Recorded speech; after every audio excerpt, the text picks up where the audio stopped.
Good morning बच्चों। आज हम एक नया चैप्टर स्टार्ट करने जा रहे हैं, सरफेस केमिस्ट्री। सरफेस केमिस्ट्री में सबसे पहले हम लोग देखेंगे कि सरफेस केमिस्ट्री होता है। उसके बाद इस सरफेस केमिस्ट्री चैप्टर्स में बहुत सारे इम्पोर्टेंट टर्म्स, उस टर्म्स को पढ़ेंगे। पहले हम लोग हाईलाइट कर लेते हैं पढ़ना क्या है। सरफेस हम लोग देखेंगे, सरफेस केमिस्ट्री का डिफिनीशन। फिर उसके बाद हम लोग देखेंगे एडजॉर्प्शन क्या है, एडजॉर्प्शन क्या होता है। फिर हम लोग देखेंगे mechanism of adsorption, mechanism of adsorption, adsorption का मैकेनिज्म देखेंगे। फिर हम लोग देखेंगे एडजॉर्प्शन इज एक्सोथर्मिक। एडजॉर्प्शन जो होता है, adsorption is exothermic process, exothermic process, exothermic process होता है। फिर हम लोग डिफरेंस देखेंगे, किसके बीच में डिफरेंस देखेंगे, डिफरेंस देखेंगे एडजॉर्प्शन वर्सेस एब्जॉर्प्शन। फिर हम लोग देखेंगे सॉर्प्शन क्या है, और डिसॉर्प्शन देख लीजिए, डिसॉर्प्शन क्या है। फिर हम लोग देखेंगे सॉर्प्शन क्या है। फिर हम लोग देख सकते हैं अगर समय मिलता है, इसमें 20 से 25 मिनट नहीं होता है क्योंकि शॉर्ट वीडियो बनानी है, तो सॉर्प्शन के बाद हम लोग जो है इसी टॉपिक में देख लेंगे type of adsorption, types of adsorption भी हम लोग यहाँ पे देखेंगे। और लास्टली अगर समय मिलता है यूजेज ऑफ एडजॉर्प्शन भी हम लोग देखेंगे। ये टॉपिक है हमारा आज की वीडियो का, इसमें हम लोग को ये देखना है। सबसे पहले वीडियो स्टार्ट करने से पहले हम लोग को सरफेस केमिस्ट्री के बारे में पढ़ना है। What is mean by the surface chemistry, surface chemistry. तो ऐसा देखने में लग रहा है सरफेस केमिस्ट्री की बात करेंगे। It is a branch of chemistry which deals with the study of the phenomenon और प्रोसेस और chemical reaction that occur at the surface और इंटरफेस।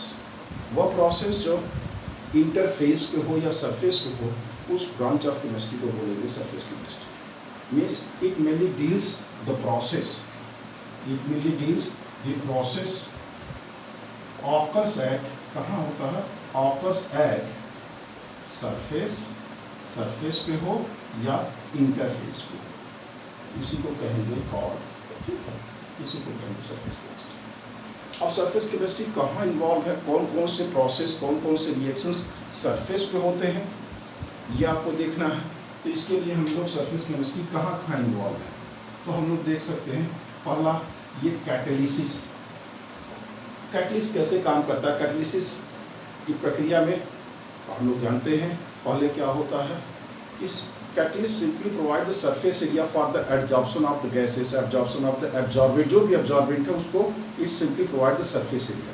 तो सरफेस पे काम हो रहा है, इसलिए कैटलिसिस डायरेक्टली किसका है, सरफेस केमिस्ट्री। दूसरा है रिएक्शन एट इलेक्ट्रोड, इलेक्ट्रोड पे जो रिएक्शन हो, जैसे इलेक्ट्रोलिसिस, ठीक है, या इलेक्ट्रोप्लेटिंग की बात करें, इलेक्ट्रोप्लेटिंग की बात करें, ये इसमें क्या है, सरफेस केमिस्ट्री। तीसरा हम लोग कोरोजन की बात करते हैं, कोरोजन की बात करते हैं, जिसमें हम लोग पढ़ते थे क्या, रस्टिंग ऑफ आयरन।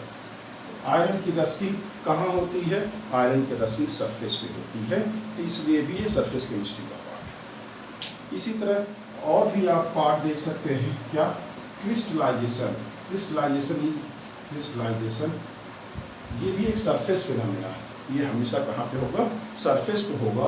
तो जो प्रोसेस सरफेस पे हो, किसी इंटरफेस पे हो, उसको हम लोग सरफेस केमिस्ट्री करते हैं। ये आपको क्लियर होगा सरफेस केमिस्ट्री क्या है। और सरफेस केमिस्ट्री के बाद हमको इनसे रिलेटेड टर्म्स पढ़ने हैं। तो सबसे पहले हम लोग टर्म जो पढ़ने जा रहे हैं वो उसमें एडजॉर्प्शन क्या है पढ़ेंगे, ध्यान दीजिएगा, इसका आप स्क्रीनशॉट ले सकते हैं। नेक्स्ट है एडजॉर्प्शन क्या है, what is mean by the adsorption, एक इंपॉर्टेंट टर्म है एडजॉर्प्शन।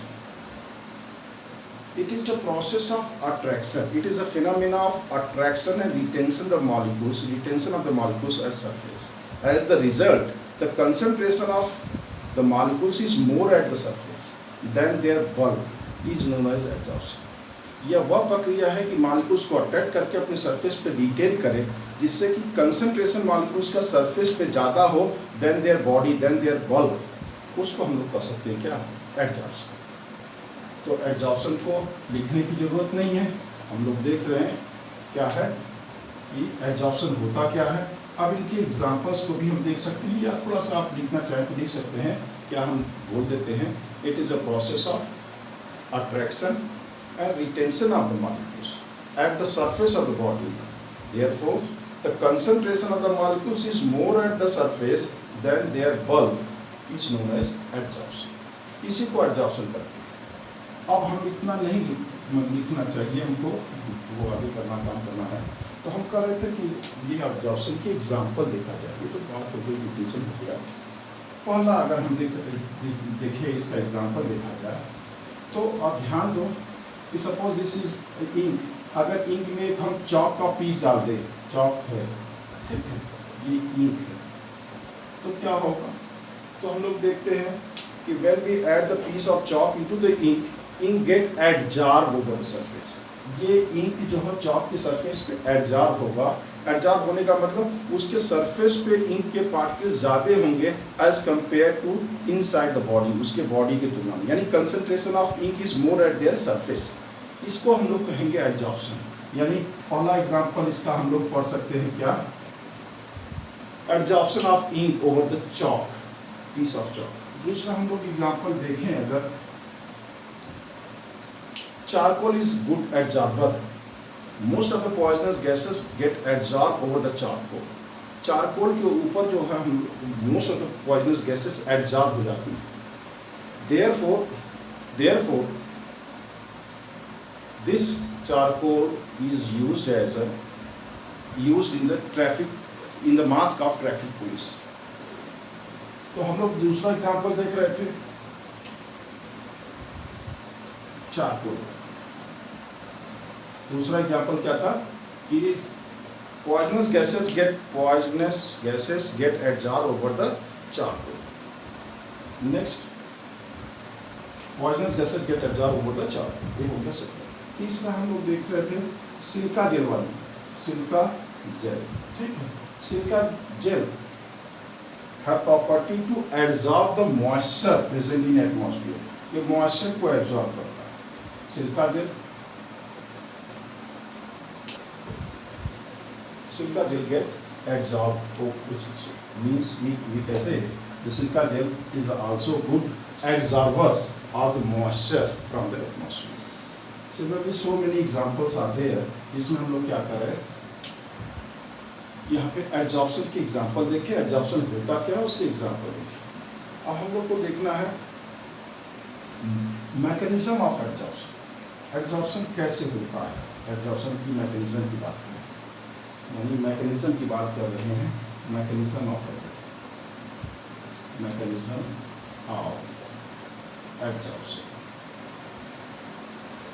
तो हम लोग देख रहे थे यहाँ पे सपोज करो दिस इज द इंटरफेस, यहाँ पे क्या लिक्विड स्टेट है, ये गैसेस स्टेट है, इसी को हम लोग इंटरफेस या सरफेस बोल सकते हैं। यहाँ सरफेस पे molecules, suppose this the molecule, water molecules present inside the body, it is surrounded by the same type of water molecules। इस चारों तरफ से वाटर मॉलिक्यूल से सराउंड है, तो क्या होगा, here it have the balanced force. इस मॉलिक्यूल्स के ऊपर क्या होगा, balanced force, balanced force. The molecules present at the surface, it is surrounded by the water. Here यहाँ पे वाटर मॉलिक्यूल्स नहीं, तो यहाँ पे जो इस पे लग रहा है वो कैसा लग रहा है, अनबैलेंस्ड फोर्स लग रहा है। कैसा लग रहा है, unbalanced force. And this unbalanced force is responsible for the attracting and retaining the molecules at surface। ये molecules को attract करने के लिए कौन responsible है, this unbalanced force। अब हम एक बार इसको फिर से कंक्लूड कर दिया जाए। मैकेनिज्म में हम लोग मैकेनिज्म ऑफ एडजॉर्प्शन की बात कर रहे थे कि एडजॉर्प्शन होता कैसे है, कौन रिस्पॉन्सिबल है। तो आप कह रहे हैं कि the molecules which is present at the surface, it have some unbalanced force which have tendency to attract the molecules and retain over their surface, and this unbalanced force is responsible for the adsorption। ये adsorption के लिए यही unbalanced force क्या है, responsible। उसके बाद हम लोग को देखना था कि adsorption is exothermic process. Adsorption क्या है? एक्सोथर्मिक प्रोसेस है, उसके बारे में बात करें। आइए देखते हैं कि adsorption is a exothermic process. पहले एडजॉर्प्शन इज एक्सोथर्मिक प्रोसेस, मतलब during the adsorption some amount of heat is released. Adsorption के दौरान हीट क्या हो रही है? रिलीज हो रही है। एडजॉर्प्शन के दौरान हीट क्या हो रही है? रिलीज हो रही है। इसीलिए इसको हम लोग क्या बोलते हैं? एक्सोथर्मिक प्रोसेस बोलते हैं। अब यहाँ पे अगर हम लोग देखा जाए तो एडजॉर्प्शन की बात करें तो एडजॉर्प्शन में दो पार्ट्स हैं, एक एडजॉर्बेट, दूसरा क्या है? एडजॉर्बेंट। ठीक है।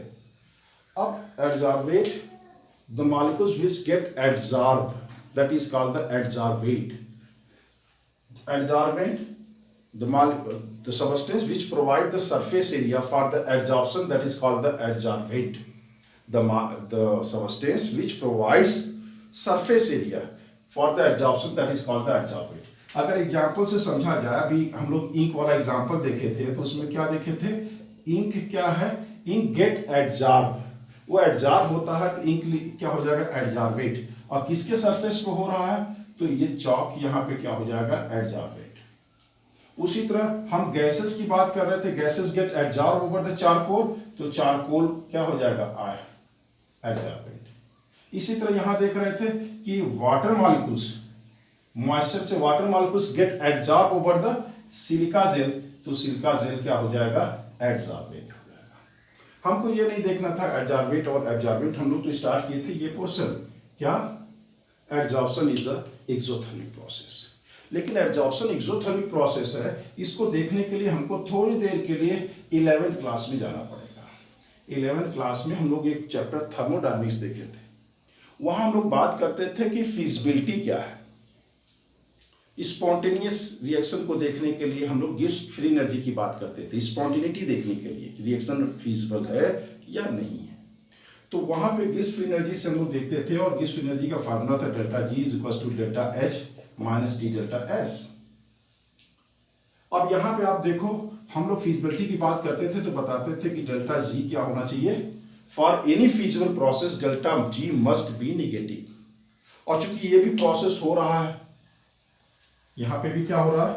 अगर हम लोग देखें तो यहां पे भी तो प्रोसेस हो रहा है, गैसेस है, दीज गैसेस गेट एडजॉर्ब। यहां पे किसका क्या हो रहा है? एडजॉर्प्शन हो रहा है। तो यहां पे एक बात और देख लेते हैं, गैसेस जब एडजॉर्ब नहीं हुई हैं तो उसकी इंट्रोपी की बात करते थे। इंट्रोपी क्या होता है? उनकी ज्यादा होती है। विद रैंडमनेस इसमें क्या होगा? ज्यादा होगा। व्हेन गैसेस गेट एडजॉर्ब, जब एडजॉर्ब हो गया तो इसकी इंट्रोपी क्या हो गई? इंट्रोपी इनकी डिक्रीज हो गई, यानी इंट्रोपी क्या हो गई? इंट्रोपी इनकी निगेटिव हो गई।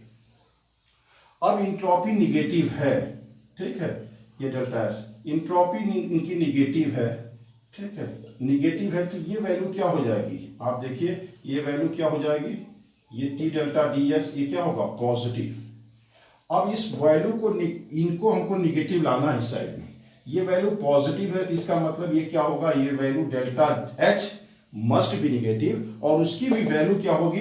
Magnitude of delta H must be more than the product of this. यानी ये एक्सोथर्मिक होगा, ये डेल्टा एच निगेटिव होना ही होगा।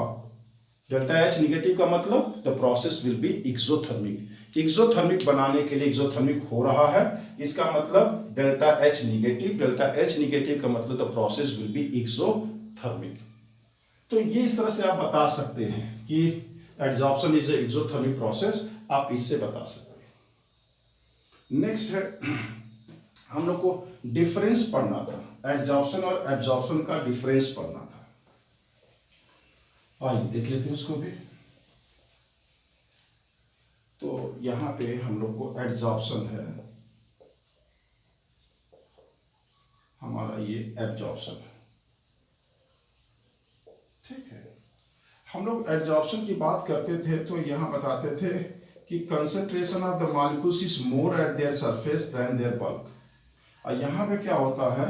यहाँ here, the molecules is same, concentration of the molecules is same, concentration of the molecules is same. यहाँ इस तरह से फिगर आप बना सकते हैं ऐसे, ठीक है, यानी concentration of the molecules is uniformly distributed. तो यहाँ आप लिख सकते हैं क्या, molecules are non-uniformly distributed। यहां क्या होगा, molecules are uniformly distributed।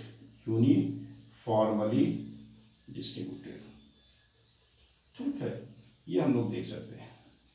यहां पे हम लोग दूसरा पॉइंट ये देख सकते थे कि ये surface phenomena, this one is a surface phenomena. जो भी प्रोसेस हो रहा है सरफेस पे, यहां सरफेस पे भी हो रहा है, surface as well as bulk phenomena, body phenomena है बल्क। यहां पे तीसरी बात देख सकते हैं क्या, rate of absorption is initially faster. शुरू में रेट ऑफ एब्जॉर्प्शन फास्ट होगा, फिर उसके बाद स्लो हो जाएगा। इनिशियली रेट क्या होगा, इनिशियली रेट ऑफ एब्जॉर्प्शन जो होता है, rate of absorption is fast, ठीक है, देन इट बिकम स्लो, लेकिन यहां पे रेट ऑफ क्या करेंगे, रेट ऑफ एब्जॉर्प्शन जो होता है, rate of absorption is same.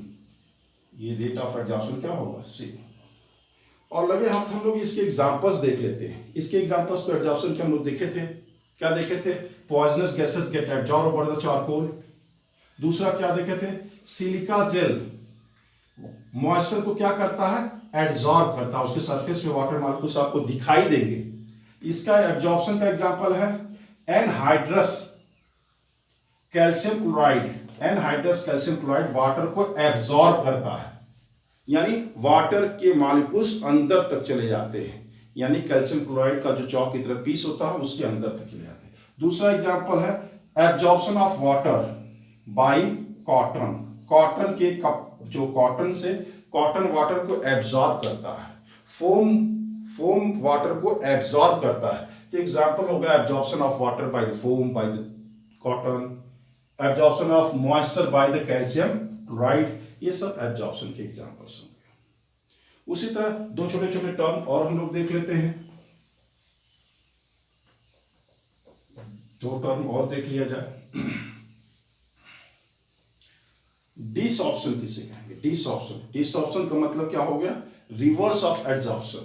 अभी हम लोग देख रहे थे कि क्या डिसऑर्प्शन की बात हमको करना है तो क्या देखते थे, एब्जॉर्प्शन की बात करते थे। एब्जॉर्प्शन क्या होता था, एब्जॉर्बेट प्लस एब्जॉर्बेंट होता था, और इसको कहते थे एब्जॉर्प्शन प्लस हीट की बात करते थे। यह क्यों, क्योंकि ये एक्सोथर्मिक प्रोसेस है।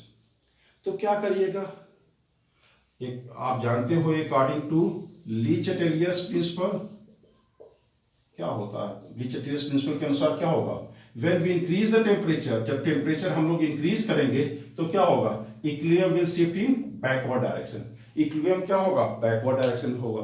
तो हम डिसऑर्प्शन में क्या होता, क्या डिसऑर्प्शन की डिफिनीशन क्या है, it is a process of separation of adsorbate and absorbent is known as desorption means it is a process of separation of adsorbate from the adsorbent is known as desorption। तो आप एक case भी देख लिए कैसे अलग हो सकता है। तो केस एक आप देख सकते हैं क्या, टेम्परेचर को बढ़ा देने से भी एब्जॉर्प्शन बढ़ जाएगा, या प्रेशर को कम कर देने से, प्रेशर को डिक्रीज कर दे तो भी क्या हो जाएगा, डिसऑर्प्शन विल टेक्स प्लेस। ठीक है, ओके, अभी इसी को इतनी टॉपिक रखते हैं। ठीक है, ओके, धन्यवाद। अगर बातें थोड़ी बहुत समझ में आ रही है तो आप जो है वीडियो को देखिए, लाइक करिए, सब्सक्राइब करिए। Okay, thank you.